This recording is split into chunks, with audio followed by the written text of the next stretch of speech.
Selamat pagi, ASN pembelajar. Hari ini kita akan membahas topik yang sangat penting, yaitu program pengembangan diri jangka panjang. Dalam dunia yang terus berubah ini, pengembangan diri menjadi kunci untuk mencapai kesuksesan. Mari kita mulai perjalanan ini bersama-sama. Pengembangan diri bukanlah hal yang instan, ini adalah perjalanan yang membutuhkan waktu, usaha, dan perencanaan yang matang. Dengan memiliki program pengembangan diri, kita dapat memetakan langkah-langkah yang perlu diambil untuk mencapai tujuan kita. Mari kita lihat lebih dalam. Memiliki program pengembangan diri jangka panjang sangat penting.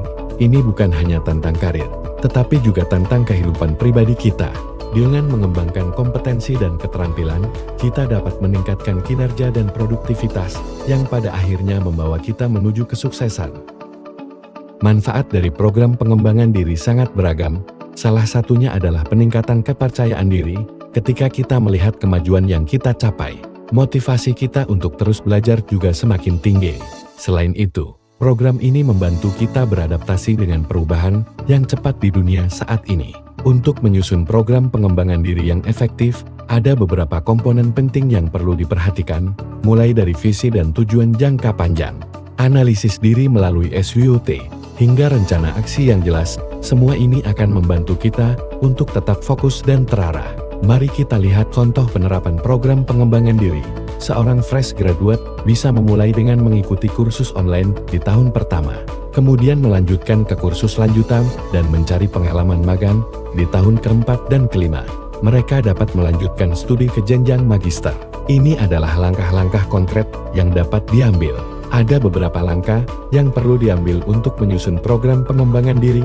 Pertama, kita harus menentukan tujuan yang ingin dicapai. Selanjutnya, identifikasi kebutuhan kita. Dan terakhir, pilih metode pengembangan yang paling sesuai. Ini adalah langkah-langkah awal yang krusial. Menentukan tujuan adalah langkah pertama yang paling penting. Pastikan tujuan yang kita buat memenuhi kriteria SMART. Misalnya, saya ingin meningkatkan kemampuan presentasi dengan mengikuti pelatihan selama 3 bulan dan mempraktikkannya setiap minggu. Ini memberikan kita arah yang jelas. Setelah menentukan tujuan, langkah berikutnya adalah mengidentifikasi kebutuhan kita. Melakukan analisis SWOT bisa sangat membantu.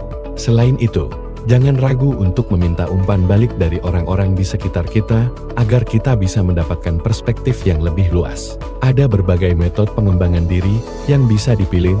Kita bisa belajar secara mandiri, melalui buku atau video, mengikuti pelatihan dan workshop, atau mendapatkan bimbingan dari coach atau mentor. Pilihlah yang paling sesuai dengan gaya belajar kita. Membuat rencana yang realistis adalah kunci untuk mencapai tujuan. Pecah tujuan besar menjadi langkah-langkah kecil yang lebih mudah dicapai. Buatlah jadwal dan alokasikan sumber daya yang diperlukan, serta tentukan indikator keberhasilan untuk memantau kemajuan kita. Evaluasi secara berkala sangat penting untuk memastikan kita berada di jalur yang benar. Tetapkan jadwal untuk mengevaluasi kemajuan kita dan bandingkan pencapaian dengan target yang telah ditetapkan. Jangan lupa untuk merayakan setiap pencapaian, sekecil apapun itu, untuk menjaga motivasi. Menyelaraskan program pengembangan diri dengan kebutuhan organisasi adalah langkah yang sangat penting.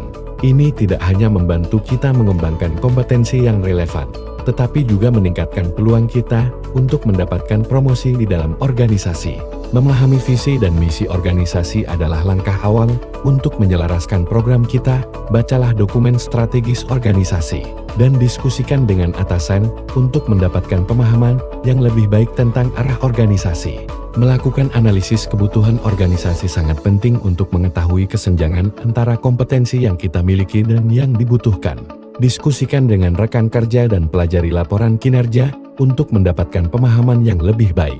Mencari informasi tentang tren industri adalah langkah penting dalam pengembangan diri. Dengan memahami tren yang ada, kita dapat menyesuaikan keterampilan kita agar tetap relevan dan kompetitif di pasar kerja. Setelah menyusun rencana pengembangan diri, penting untuk mengkomunikasikannya kepada atasan.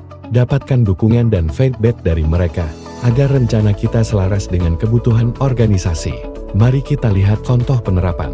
Seorang staf keuangan yang ingin menjadi analis keuangan dapat menyesuaikan program pengembangan dirinya dengan mengikuti kursus analisis data. Ini tidak hanya membantu mencapai tujuan pribadi, tetapi juga memberikan kontribusi yang berharga bagi organisasi. Evaluasi kemajuan program pengembangan diri sangat penting. Kita perlu melacak kemajuan kita, meminta umpan balik dari orang lain, dan menilai kinerja kita untuk memastikan bahwa kita berada di jalur yang tepat. Sebagai kesimpulan, memiliki program pengembangan diri yang baik sangat penting untuk mencapai kesuksesan yang berkelanjutan. Ini adalah investasi untuk masa depan kita. Mari kita terus belajar dan berkembang demi mencapai potensi maksimal kita. Terima kasih atas perhatian ASN pembelajar semua. Dengan susunan ini, diharapkan audiens dapat memahami pentingnya program pengembangan diri jangka panjang dan langkah-langkah yang perlu diambil untuk menyusunnya.